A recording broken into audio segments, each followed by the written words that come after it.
Assalamualaikum warahmatullahi wabarakatuh. Teman-teman, kembali lagi di channel YouTube saya, Khairun Imam. Gimana nih kabar kalian? Semoga kita semua selalu diberi kesehatan, kemudahan, dan juga limpahan rezeki dari Yang Maha Kuasa. Nah, di video kali ini kita akan menyaksikan beberapa tayangan yang sangat menarik dan juga sangat-sangat mengejutkan. Di mana Refly Harun, pengacara dari Roti Sobek, Roti Busuk, sepertinya sudah dipecat oleh Tifa. Karena kalau kalian perhatikan, orang ini tidak pernah lagi berbicara atas nama Tifa. Bahkan ketika ada pertanyaan wartawan mengenai Tifa, dia langsung melempar ke pengacara yang lain ataupun salah satu tim pengacara dari Tifa. Nah, ini menarik teman-teman. Kira-kira apa yang membuat Refly Harun dipecat ya? Karena kan dulu Hoshinuddin dipecat itu karena Hoshinuddin sulit diajak diskusi. Ya masa sih Refly Harun seorang dokter sulit diajak diskusi ya kan? Nah, selain itu saya juga punya tayangan di mana Roy Suryo konon kabarnya sudah bertemu SBY dan juga para menteri era SBY dulu, dan ada beberapa hal yang sensitif disampaikan oleh para menteri ini. Kira-kira apa ya? Nanti kita simak juga videonya. Karena terakhir ada video di mana Bapak Arianto Sutadi, salah satu penasihat ahli Kapolri, membungkam omon-omon dari salah satu pengacara Roy Suryo, yakni Abdul Gofur. Ini lucu banget teman-teman. Tapi sebelum kita mulai, jangan lupa like, subscribe, dan share. Dan tanpa perlu berlama-lama lagi, mari kita mulai videonya berikut ini. Apa langkah hukumnya belum bisa saya sebutkan karena itu tentu akan menjadi bahan perbincangan kami di internal tim kuasa hukum. Segitu Bang Refly, silakan dilanjutkan pada teman-teman yang lain. Saya beri kesempatan dulu kepada ini ya, kepada jangan dulu, ini kepada ini dulu, kepada Anda kan mewakili Dr. Tifa mungkin. Lebih Baik. Mewakili Tifa? Hah? Perasaan dulu Refly Harun ini dengan sangat bangga mengatakan, saya pengacara dari Roy Suryo dan Tifa, disingkat Troya. Waduh. Tapi kok sekarang nggak lagi? Kenapa itu Refly? Ayo dong klarifikasi, apakah Anda masih pengacara Tifa? Karena kemarin ketika Tifa ditangkap, dia naik kursi roda, dia dimasukkan ke sel, kan Anda yang mendampingi. Tapi kok Anda nggak pernah berbicara atas nama Tifa? Kenapa ini ya? Dan ini terjadi setelah isu panas mengenai hotel dan juga tempat karaoke. Waduh, apakah ada yang saling menjaga perasaan dan hati keluarga? Apakah gimana nih? Aduh. Beberapa jam yang lalu ya, beberapa saat yang lalu, saya baru saja menghadiri sebuah pertemuan yang luar biasa. Itu reuni dari Kabinet Indonesia Bersatu, Jilid 1 dan Jilid 2, di bawah Presiden Susilo Bambang Yudhoyono dan juga Wapres ke-10 Pak JK Yusuf Kalla dan juga Wapres ke-11 Pak Profesor Budiono. Nah, tentu itu ada rekamannya tersendiri. Dan lihat bagaimana antusias ya para bapak-bapak dan ibu-ibu anggota Kabinet Indonesia Bersatu dan Bersatu, Jilid 1 dan Jilid 2 yang kemudian masih setia juga bersama kita ya, dan kemudian mengikuti perkembangan sampai sejauh ini. Tanpa rekayasa ya, tanpa diadakan, komentar-komentar beliau tentu saja sungguh luar biasa. Tapi tentu saja tanpa mengurangi rasa hormat, ada beberapa komentar yang memang sangat bersemangat, dan kita melindungi sosok yang bersangkutan itu sengaja kita sembunyikan atau sengaja kita perhalus ya, demi kebaikan bersama. Karena terus saja hampir semuanya atau mostly itu memberikan dukungan yang sangat luar biasa untuk kasus ini.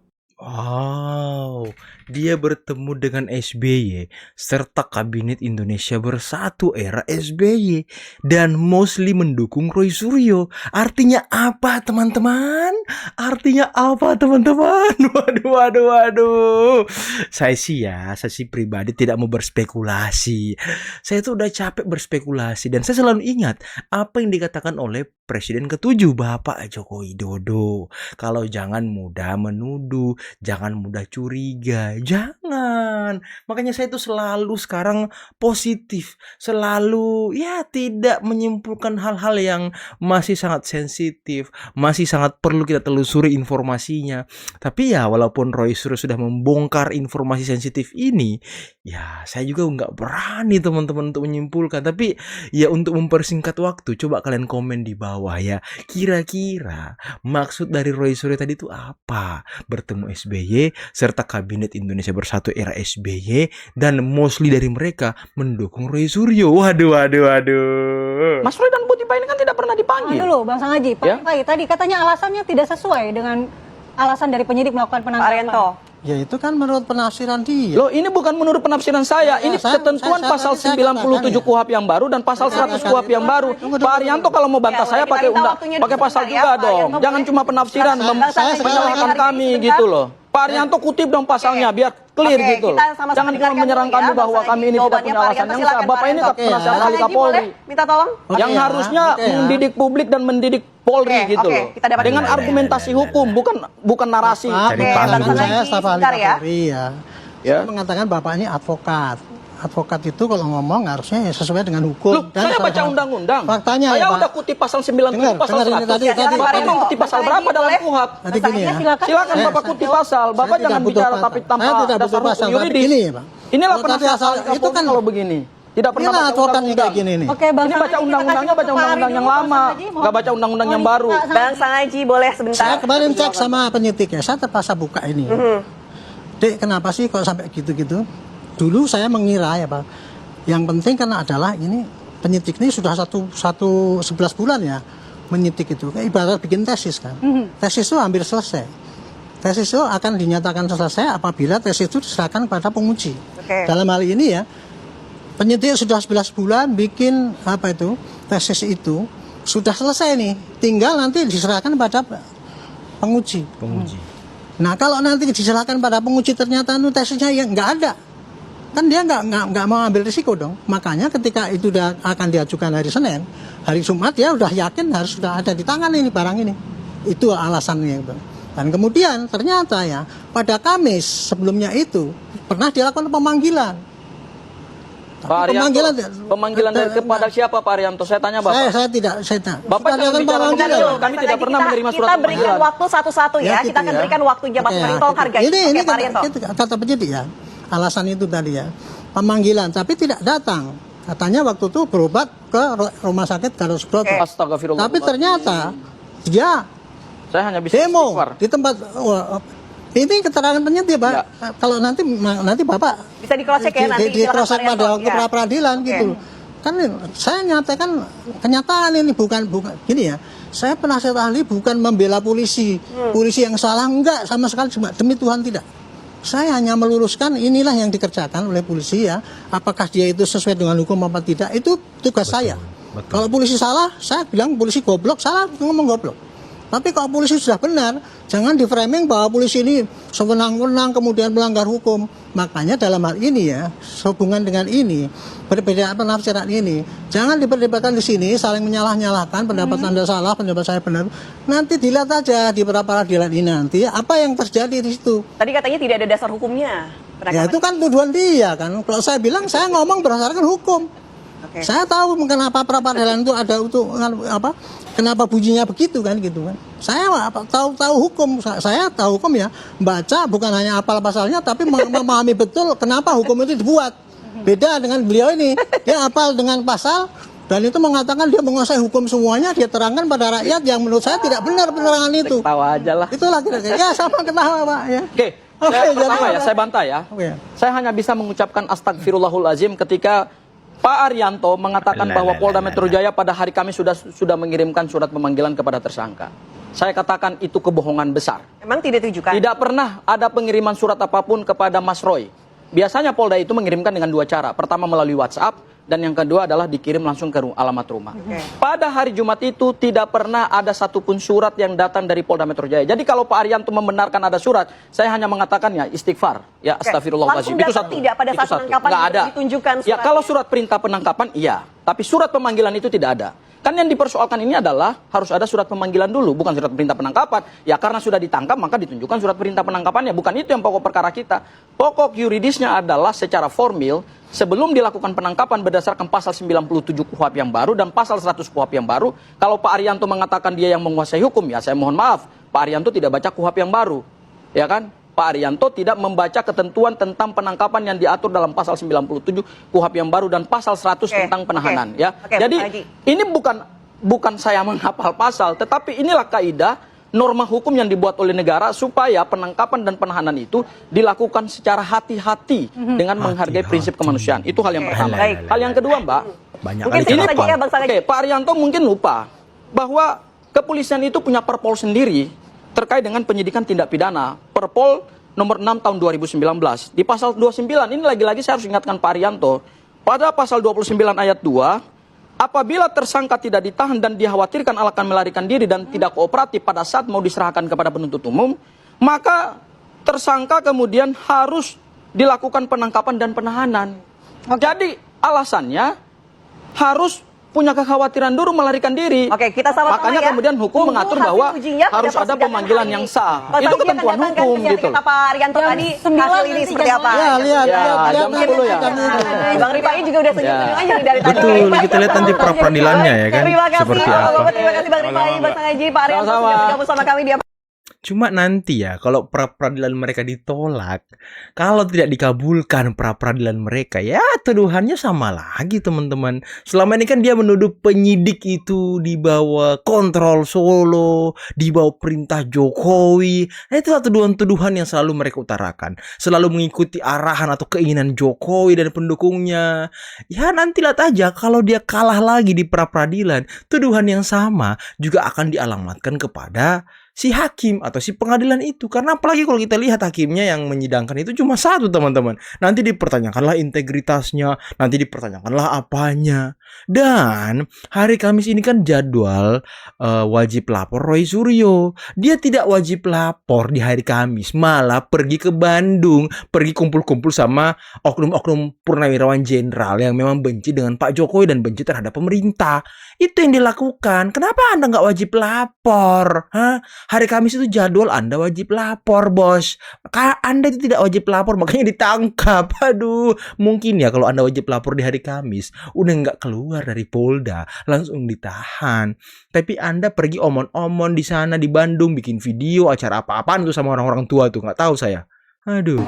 Ya sah, cuman nggak tahu diri aja. Katanya mau istirahat, tapi malah kemudian terjun ke ruang politik yang menurut saya harusnya dia sudah masuk ke fase berwibawa sebagai, ya katakanlah pilihannya sebagai guru bangsa ya. Tidak lagi mengandalkan kekuatannya sebagai mantan presiden Kok sewot, untuk antum? keuntungan partai atau segelintir orang. Jadi ada pertanyaan besar sebenarnya soal kejujuran Jokowi dari pernyataan sebelumnya dengan apa yang dia lakukan sekarang.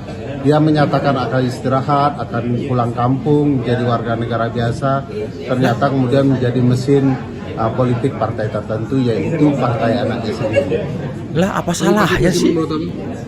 Ya, kalau boleh, tidak boleh tentu boleh. Patut tidak patut tentu tidak patut. Lah? Kan orang harusnya jujur dengan perkataan kan dari awal. Nah, Betul. perkataan Jokowi itu yang selalu berbeda-beda. Kok berbeda-beda? Bang, ini nggak terlalu dini ya, dia safarinya udah dimulai saat ini.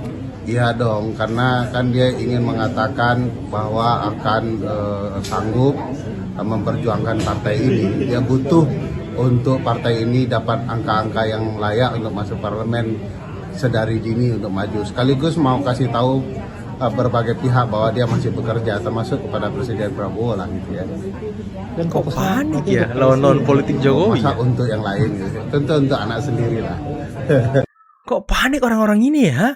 Pak Jokowi kan sudah sesuai dengan perkataannya. Saya akan pulang ke Solo sebagai warga negara biasa, orang kampung.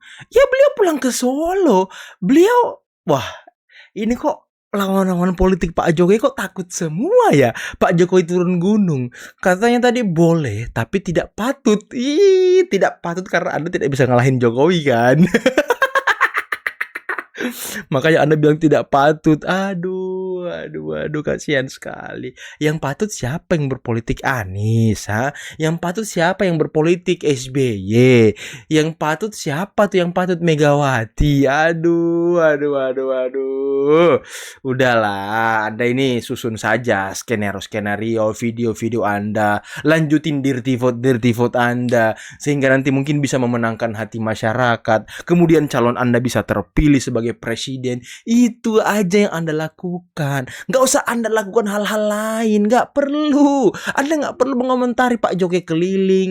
Ngapain? Ini kan bukan kampanye terbuka. Beliau menghadiri undangan dari DPD PSI. Jadi bukan untuk campaign. Ini rakorda. Orang lagi rakorda. Dan beliau memberikan sambutan. Udah. Nggak ada kampanye. Nggak ada. Jadi Anda nggak usah sok-sok apa gitu, pengamat apa gitu. Aduh, bingung saya teman-teman. Aduh. Nah, polisi juga harus aktif 24 jam karena melayani negara kan, melayani masyarakat. Jadi semua tindakan polisi juga 24 jam.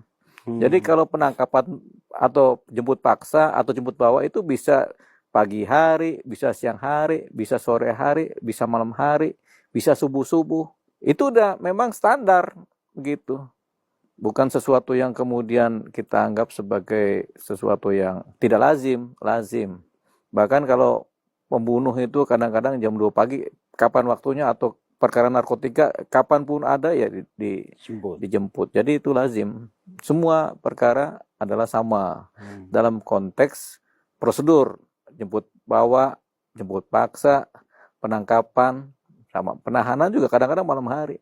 Kita udah banyak kali ngalamin penangkapan yang jamnya pun kemudian tiba-tiba jam 2 pagi kita dipanggil mendampingi karena ditangkap jam 2 atau jam 4 subuh dipanggil ini pendampingan karena memang ditangkap jam 4. Jadi memang polisi 24 jam dan penangkapan juga 24 jam.